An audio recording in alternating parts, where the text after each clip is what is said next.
Hello everybody, hello people. This is another lovely episode of Perception. In the past few episodes we had a great time learning how to know your audience, how to understand them using the IDARE process. The identification, audience analysis, and research. For the past few programs, we've talked about identification, we talked about audience analysis. Today is a day for research. But before we start, I'd like to read us the quote of the day, which is, how appropriately your words and actions represent you is as a result of prior planning. If you remember clearly, the first quote was, my perception of you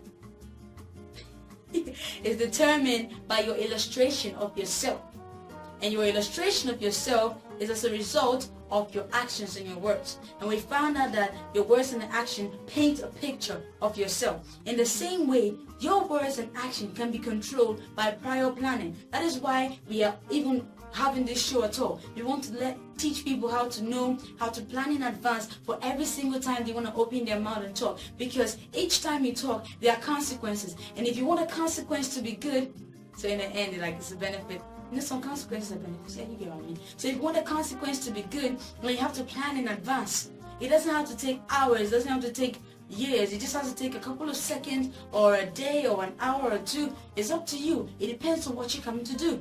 So like they say, your words and your actions are as a result of prior planning. So if you plan in advance, there is no way your words and actions will paint a bad picture of you.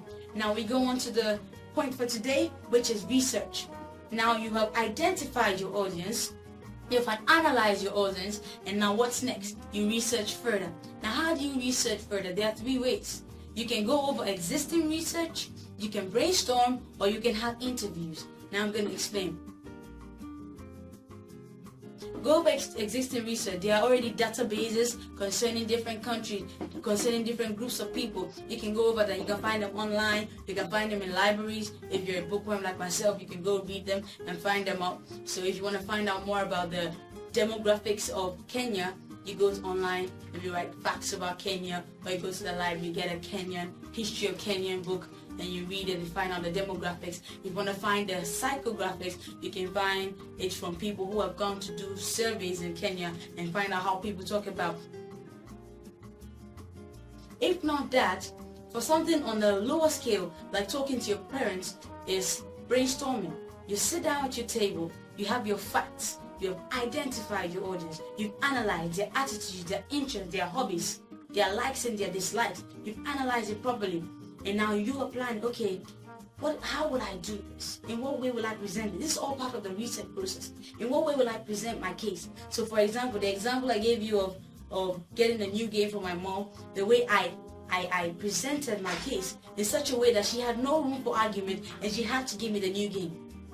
So research is all about you sitting down, finding out how to present yourself now. Because now you know your audience. Now how do you present your case? In what way will appeal to them? Maybe you can research on maybe the types of ways you can do it. So for example, instead of talking a lot, for people who get bored easily when people talk a lot, you can use slideshows and video presentations and so on and so forth.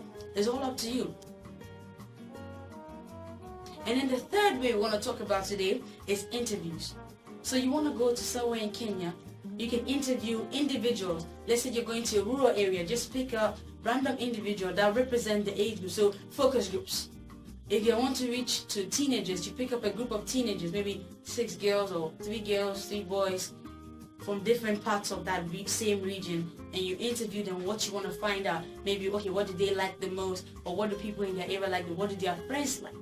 That's the way you can find out more. Or for example, if you want to find out how parents feel concerning giving their child a new game or giving their child new books or getting things for their children, you can ask friends, okay, how do their parents react? Interview your friends, interview other parents, depending on your relationship with them, and then you will find out what you want to find out. So you find out what their parents' reactions were, you find out how people reacted to it, you find out how they presented their cases, you find out different ways, and then you use it, and you use it. So now we're going to talk about the importance of research. Now, after you've analyzed and after you've identified your audience, it's important that you don't stop there, because it's not going to do you any good if after you do all this, you still present yourself in the wrong way. So this research is basically how to present yourself based on your findings. So what you do is you summarize. You summarize all the things that you found out about this audience of yours. After summarizing it, you verify with somebody who has been in a similar field as this one. Now, I'll tell you a few practical benefits of following the IDARE process, the identification, audience analysis, and research process. One practical benefit is it prevents you from saying the wrong thing that may be offensive to somebody. Because somebody may have different beliefs and you want to crack a joke. But if you know that that joke will be offensive to a particular person, it's best to avoid the joke. Do you know why? Because each person that you miss out or you're not able to communicate properly with is $1 down. And each dollar counts. So let's say you need both parents to agree to buy you the game. When you say something that offends one, then you know there's no way you're getting the game because a parent is annoyed, but you need the two of them to agree to buy you the game. So that's a practical benefit. Another thing, it makes you flow easily. You don't have to be stammering or you'll be stuck. You'll be talking and people are not responding properly to you. This way, if you follow the IDARE process, you get into their minds, you connect with them, and as you're connecting with them, you're just flowing easily. And as you're talking, everybody is reacting, everybody's entertained, everybody's understanding, everybody's getting the communication you want them to get. That means all your goals have been fulfilled, because no matter what they know about your topic, no matter how much they are interested in it, no matter what they are trying to get from it, as long as you're able to connect to them, as long as you're able to get into their minds, they will surely love to hear from you again and again and again and again. You make connections of a lifetime. I've made several connections with this idea, because I know that I did a debate once, ahead of the World War, I think World War II. We had a debate in class one day about who was really the cause of the World War. And we all know that the entire world, or most people, believed it was Hitler. And that day, I was on the group for against, so that means Hitler wasn't the cause. It was everybody else but Hitler. And I felt down, I was like, how am I supposed to do this? Because at that time, I believed it was Hitler's fault. That he started rearm and he started all the problem in the first place. But then I was given that job. So what did I do? I quickly scanned the room. I scanned the amount of people, the different races and the different people and how they believe strongly for their country. I analyzed their attitudes, their interests, their dislikes. And then I started talking. And I put them in the shoes of Hitler. And I related it to their countries, their individual countries, making sure I mentioned each individual country and how maybe a crisis that's happening in the country. And I put them in the shoe and say, okay, if you were Hitler, what would you have done? Wouldn't you have done the same thing? And I argue my point so strongly that even though it's a worldwide belief or a global belief that Hitler was the main cause, the judges had to rule in my favor because I gave them no room to still argue. Because I have cancelled out all their denominations, all their arguments and so on and so forth. I cancelled it. All because I followed the IDARE process in a matter of seconds. It wasn't hours. Followed the IDARE process and I hit my mark. So till next time, when we continue on this lovely series on perception, my name is Jen Love and it has been a lovely time with you. God bless you.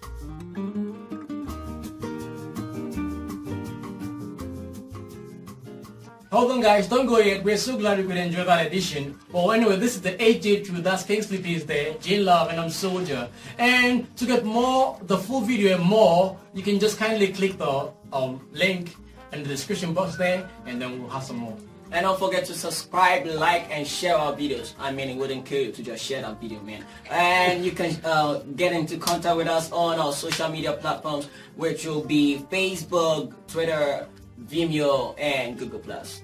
And one more thing, don't forget to join us in our community. Just go to www.harmoniousjoy.com and click on the community button, and there you see the games room, the blog, the HJ Tutor forums where you can chat and communicate with other HJ tutors and with us ourselves. You ask questions, we answer, and we'll be so happy to hear from you. And don't forget to check out the games room as well. Yeah, man, I beat my high score, dude. I don't think so. Shut up.